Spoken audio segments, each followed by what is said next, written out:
जय हरी. एकादश स्कंध भाग 187. 20व्या अध्यायामध्ये नाथ महाराज आपल्याला सांगतात, प्रपंचात राहून स्वधर्माचरण करत राहिलं तर पुण्य आणि पाप दोहोंचं क्षालन होऊन माणसाचं मन मोठं निर्मळ आणि पवित्र बनतं. अशा मनामध्ये भगवंताच्या प्रेमाचा अतिशय उल्हास प्रगट होतो.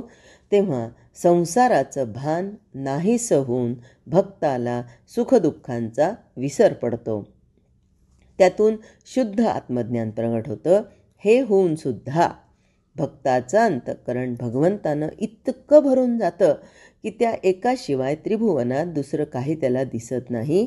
यालाच पराभक्ती असं म्हणतात. आणि अनुताप हेच खरं साधन आहे. कारण माणसाचा देह कितीही निर्मल असला, दोषपूर्ण असला तरी परमार्थ साधण्यास त्याच्याशिवाय अन्य साधन नाही. दृश्य सुखाकरता देह वापरला तर माणसाचं जीवन पशुसारखं बनतं. तोच देह भगवंताकरता वापरला तर पराभक्तीची प्राप्ती करून देतो. वास्तविक परमार्थाचा संबंध केवळ मनाशी आहे, परंतु मन देहाला चिकटलेलं असल्यानं देहाचा उपयोग करून घेऊन मन ताब्यात आणण्याचा प्रयत्न योगमार्गात केलेला आढळतो. योगमार्ग खरा आहे याबद्दल वादच नाही, परंतु त्या मार्गानं जाऊन शेवट गाठील असा अधिकारी दुर्मिळ असल्यानं केवळ कुतूहल म्हणून त्याचं वर्णन करून श्रीकृष्णांनी त्यास बाजूला सारलं. सर्व माणसांना सर्व परिस्थितीत सहज करता येण्यासारखा मार्ग म्हणजे भक्तिमार्ग. या मार्गात घोटाळाच नाही, तसंच खाली घसरणं नाही. झाली चूक तरीही ती योग्यच आहे. कारण किंबहुना गिरणीच्या पट्ट्यात धोत्राचं टोक सापडलेला मनुष्य जसा सबंध आत खेचला जातो, त्याचप्रमाणे कोणत्याही निमित्तानं भगवंताचं स्मरण करू लागलेला मनुष्य आपोआप अधिकाधिक भगवंताकडे खेचला जाऊन शेवटी त्याच्यातच लीन होतो. या मार्गाचा आरंभ अनुतापामध्ये आहे असं नाथ महाराज सांगतात. प्रत्येक माणसाच्या हातून अज्ञानानं किंवा मोहानं निंद्यकर्म घडतं. अशा पातकांची निवृत्ती झाल्याशिवाय भगवंताचं दर्शन होऊ शकत नाही. आपण केलेल्या निंद्यकर्माबद्दल शास्त्रामध्ये अनेक प्रायश्चित्य सांगितले आहेत. त्या सर्वांमध्ये अनुताप किंवा पश्चाताप सर्वात श्रेष्ठ आहे. हृदयात कृतकर्माबद्दल जर अनुताप झालेला नसेल तर देहानं केलेली प्रायश्चित्य पापनिवृत्तीसाठी उपयोगी पडतच नाहीत.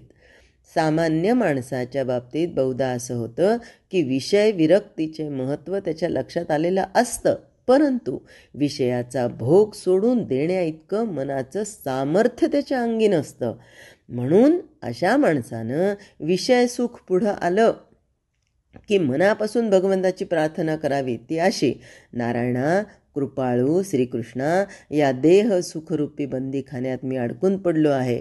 यातून माझी सुटका करायला तुझ्याशिवाय दुसरा कुणीही समर्थ नाही. तू अडकलेल्यांचा सहाय्य करता आहेस. तू गजेंद्राला मोक्ष दिला.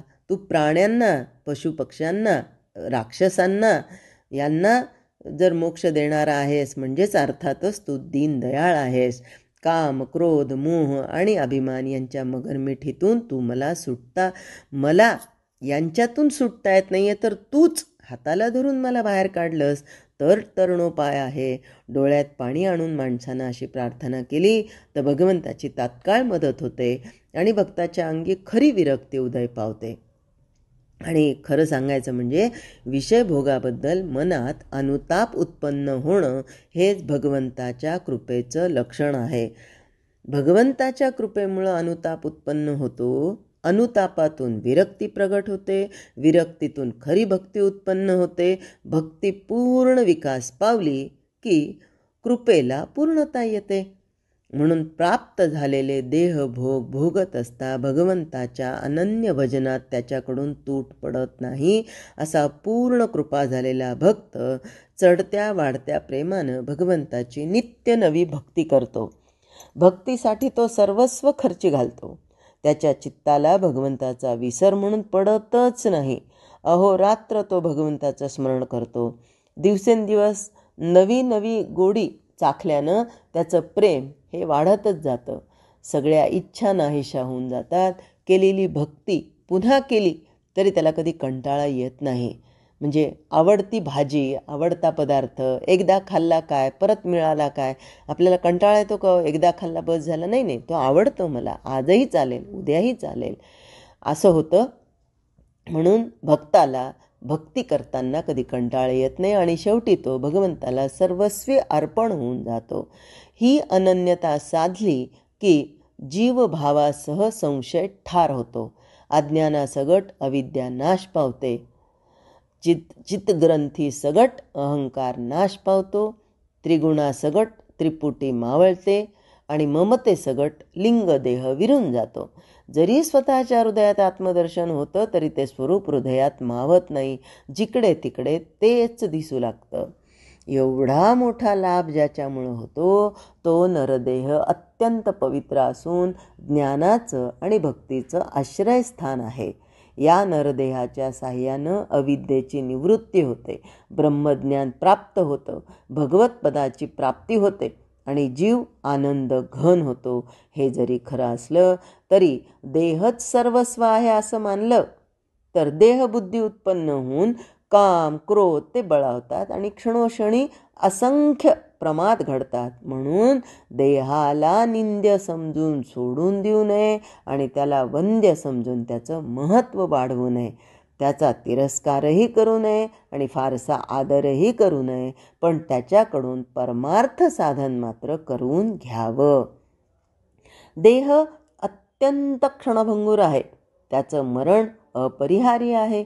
हे केव्हा येतं ते कळत नाही. म्हणून देहाचा क्षणभंगूरपणा नित्य लक्षात ठेवून वैराग्य संपन्न भक्ती करण्यास तयार राहावं. साधकानं नेहमी श्रवण मनन करून स्वरूपाचं नित्य अनुसंधान ठेवण्याचा अभ्यास करावा. आळस करू नये. आजचं उद्या करू नाही. उद्या कुणी पाहिलेलं आहे? आपल्याला माहिती आहे का उद्याचं कोणी पाहिलेलं आहे तो नक्की नाही. आपल्याला हेही उदाहरण माहिती आहे की एकदा एक याचक आला होता संध्याकाळच्या वेळेस आणि त्यांनी याचना केली तर युधिष्ठिर म्हणाला होता की उद्या दान देतो. आणि मग रात्रीतून भीमानी जोरजोरात सगळे नगारे वाजवले आणि म्हणाला आज आमच्या दादानी मृत्यूला जिंकलं. सगळे लोक आले, कळे ना काय झालं काय झालं. तर तेव्हा त्यांनी सांगितलं की आज आमच्या दादानी मृत्यूला जिंकलं, कारण दादाला खात्री आहे की तो उद्या जिवंत राहणार आहे. म्हणून त्यांनी याचकाला काहीही न देता रिक्त हस्ते पाठवलं. तेव्हा युधिष्ठिराला त्याची चूक लक्षात आली. म्हणजेच काय, या देहाचा क्षणभंगूरपणा हा जर नित्य लक्षात ठेवून वैराग्य संपन्न भक्ती करण्यास मग तो साधक तयार होतो. आणि म्हणून साधकाने आळसाने कधीच आळसाला जवळ करू नये. काय करावं तर भगवंताचा अखंड निधी ध्यास करत राहिल्यानं धारणा बळावते आणि मन आत्मस्वरूपामध्ये स्थिर होतं. अभ्यास करत असता साधकाचं मन आळसानं विकल होतं किंवा विषयाचं सुख आठवू लागतं. त्यामुळे त्याला चंचल स्वभावानुसार ते स्वरूपातून पळून जातं. अशा वेळी स्वतः सावधान राहून आणि सद्गुरूचं चरण स्मरण करून साधकानं मनाला स्वरूपातच निश्चल करण्याचा प्रयत्न करावा. मनाचा स्वभाव असा आहे की त्याला हवा असलेला भोग दिला नाही तर हट्टानं ते अधिकच लुब्ध होतं. म्हणून अशा वेळी स्वरूपाच्या अनुसंधानात ढिलेपणा न येऊ देता त्याला मर्यादित भोग देत जावे. मनाला ताब्यात आणणं हाच खरा महायोग समजावा. एखादा नाठाळ घोडा ताब्यात आणण्यासाठी चाबूक स्वार त्याला आपल्या हुकमात चालवतो. मागच्या बाजूनं तो त्याला असं फाड फाड कोरडे मारतो, पण पुढे नीट चालण्यासाठी दोऱ्यांनी रेटून धरतो. पुढे योग्य पाऊल टाकलं की तो त्याला शाबासकी देतो, पण पाऊल चुकीचं पडलं की वर्मावर फटकारा मारतो. कधी अडून हट्टानं घोडा जागचा हलतच नाही. तेव्हा चाबूक स्वार दोऱ्या जरा सैल सोडतो तरी पण तो त्याला अगदीच मोकळा सोडत नाही किंवा अतिशय तंग करत नाही. अशा तारतम्यानं तो घोड्याला पूर्णपणे आपल्या ताब्यात आणतो. आपण सगळ्यांनीच गजानन विजय ही पोथी वाचली असेल. त्यामध्ये 9व्या अध्यायामध्ये गजानन महाराजांनी त्या घोड्यावर प्रेम करून त्याला आपल्या काबूमध्ये आणलेला होता. तो फार नाठाळ होता घोडा. तर हे सगळं कोण करू शकतात तर संतच करू शकतात, ज्यांनी आपली इंद्रिय आपल्या ताब्यात ठेवलेली आहेत. त्यांनाच हे शक्य असतं. आपल्याला पूर्णपणे कब्जात ठेवण्याची मालकाची इच्छा घोडा ओळखतो आणि तसंच मालक पण घोड्याचं मन जाणतो.